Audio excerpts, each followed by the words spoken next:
नमस्ते, मैं Sanjulata, assistant professor government law college Pali से। आज हम संपत्ति अंतरण अधिनियम की धारा 11 के बारे में पढ़ेंगे। धारा 11 क्या कहती है? धारा 11 में 4 वर्ड है, RRIC, यानी कि restriction, repugnant to interest created, यानी कि सृष्ट हित है, उसके विरुद्ध निर्बंधन। ये धारा कहती है कि जहाँ पर संपत्ति का जो अंतरण किया गया है, उस संपत्ति का जो अंतरण है, उस अंतरण से जो अंतरित है उसमें पूर्ण हित का सृजन होता है।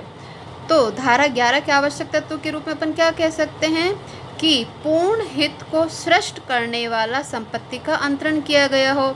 जैसे हमें पता है कि जो संपत्ति अंतरण अधिनियम है, उसके अंतर्गत जो संपत्ति का अंतरण है 5 प्रकार से किया जाता है: विक्रय, दान, विनिमय, बंधक और पट्टा। तो इसमें से जो विक्रय है, दान है, विनिमय है, तो इनके अंतर्गत जो अंतरण होता है उससे जो अंतरित है उसमें पूर्ण हित का सृजन होता है, उसमें स्वामित्व का अंतरण हो जाता है। अब ऐसे संपत्ति के अंतरण में अंतरक, अंतरिति या उसके हित के जो अधीन है, जो दावा करने का जो अधिकारी है, उनके उपभोग के अधिकार पर, उनका जो उपभोग करने का अधिकार है संपत्ति को, उस अधिकार पर आत्यंतिक रूप से या फिर आंशिक रूप से अवरोधित करने वाली कोई शर्त लगाता है। कैसी शर्त लगाता है? चाहे आत्यंतिक हो, चाहे एब्सोल्यूट हो, चाहे आंशिक अवरोध करने वाली शर्त हो। किस पर? उपभोग करने पर। तो जो शर्त अधिरोपित करता है, तो ऐसी शर्त और अंतरण का क्या प्रभाव होगा? तो उपभोग के अधिकार को जो अवरोधित करने वाली जो शर्त है वो शून्य होगी, तथा जो अंतरण किया जाता है वो अंतरण वैध होगा। इसको हम एक उदाहरण से समझ सकते हैं। जैसे कि एक ए नामक व्यक्ति अपना मकान बी को विक्रय करता है और उसमें ये शर्त लगाता है कि उस मकान में बी ही निवास करेगा। तो यहाँ पे जो उपभोग करने की जो शर्त है वो क्या है? वो उपभोग करने पर क्या लगाती है? प्रतिबंध लगाती है। तो ऐसी शर्त क्या होती है? शून्य होती है, और जो अंतरण किया गया है वो अंतरण मान्य होगा।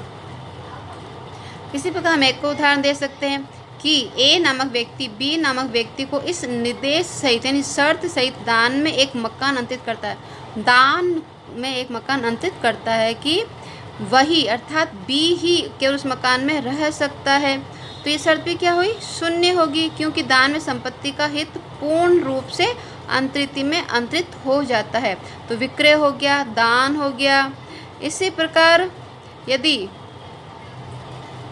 विनिमय में यानी एक्सचेंज में कोई संपत्ति प्राप्त की जाती है, उस पर उपभोग पर कोई प्रतिबंध लगा दिया जाता है, तो यहाँ पर भी क्या होगा? वो जो शर्त है उपभोग को अवरोधित करती है वो शून्य होगी। तो जिसमें पूर्ण हित का सृजन होता है, विक्रय, दान और विनिमय, तो उनमें जो उपभोग करने की जो अंतरित की जो शक्ति है, जो अधिकार है, उस पर चाहे आंशिक अवरोध लगाए चाहे वो पूर्ण अवरोध लगाए, वो दोनों ही अवरोध क्या होंगे? शून्य होते हैं, तथा जो अंतरण किया जाता है वो अंतरण मान्य होता है। जैसे कि ए नामक व्यक्ति बी नामक व्यक्ति को केवल लाइफ टाइम के लिए एक मकान को अंतरित करता है, तथा अंतरण करते समय जो डीड तैयार की जाती है उसमें एक शर्त लगाता है कि वह खेत में खड़े वृक्षों को नहीं काटे। तो इस प्रकार की शर्त क्या होगी? मान्य होगी। क्यों होगी? क्योंकि अंतरण पूर्ण नहीं था, केवल उसके लाइफ टाइम के लिए ही किया गया था, इसलिए यहाँ पे जो शर्त लगाई गई है वो शर्त मान्य होगी। अब हम पढ़ते सेक्शन 11 के अपवाद, यानी कि जो उपभोग पर जो प्रतिबंध लगाए जाते हैं वो प्रतिबंध मान्य होते हैं। तो इसमें सबसे पहले है भूमि पर लाभकारी उपभोग के लिए निर्देश देना। इसको अपन ऐसे समझ सकते हैं कि जहाँ अंतरण करता है, अंतरिति पर संपत्ति का अंतरण करते समय ऐसी शर्त लगा देता है जो कि भूमि के लाभकारी उपभोग पर अवरोध लगाती हो। इस प्रकार का अवरोध यदि अंतरणकर्ता के जो भूमि के लाभ के लिए हो तो धारा 11 के अपवाद के रूप में मान्य होगा। इसके उदाहरण से समझ सकते हैं कि यहाँ पे जो अंतरण करता है उसकी एक बड़ी भूमि है, उसको ज़रूरत पड़ गई, पैसों की ज़रूरत पड़ी, तो उसने जो अपना आधी ज़मीन थी, आधा जो मकान था या आधी ज़मीन थी, उसको अंतरण कर दिया, उसका विक्रय कर दिया। या अंतरण करने के पास 2 ज़मीनें हैं, दो अचल संपत्ति है, ज़मीन है, दोनों समीप की है, उसको ज़रूरत पड़ गई, तो जैसे कि अंतरणकर्ता दो अचल संपत्तियों यानी क और ख जो कि एक दूसरे के समीप है का स्वामी है तथा उन संपत्तियों में से एक संपत्ति क द नामक व्यक्ति को अंतरण कर देता। संपत्ति है क और ख और वह उसको क नामक जो संपत्ति है उसको द को अंतरण कर देता है तथा जो अंतरित है उस पर शर्त लगा देता है कि अंतरित संपत्ति पर कोई ऐसा निर्माण नहीं कराए ताकि अंतरणकर्ता के आधिपत्य में जो भूमि है उस पर उपभोग के करने में कोई बाधा आए। जैसे कि वो कह देता है कि उसके जो उसने जो विक्रय की है संपत्ति उसमें ऐसी विंडो वगैरह नहीं लगाए जिससे कि उसका जो एकांतवास का जो अधिकार है उसका उल्लंघन हो। उधर से कोई नाली ना निकाले क्योंकि या फिर जो नाली निकल रही है उसमें वो व्यवधान नहीं डाले। क्यों लगाया गया है? क्योंकि जो अंतरण करता है उसके पास जो शेष भूमि है उसका अधिक फायदाप्रद उपभोग किया जा सके।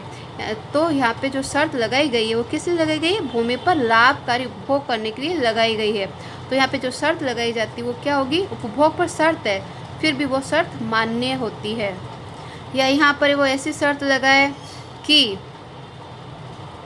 जो अंतरिक्ति है वो ऐसे हिस्से को खाली रखे जिससे कि अंतरणकर्ता के पास वाले मकान में धूप और रोशनी पहुंचने में कोई बाधा नहीं पहुंचे।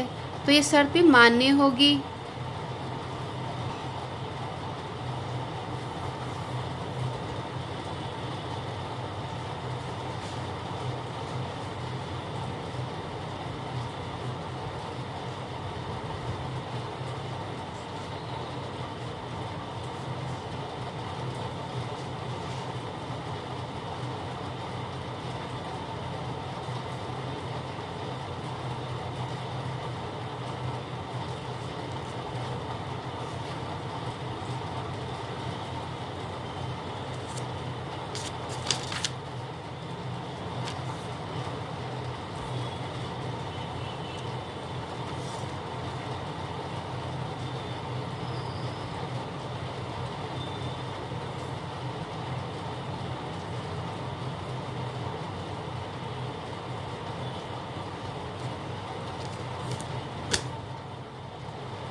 अरे बाप रे।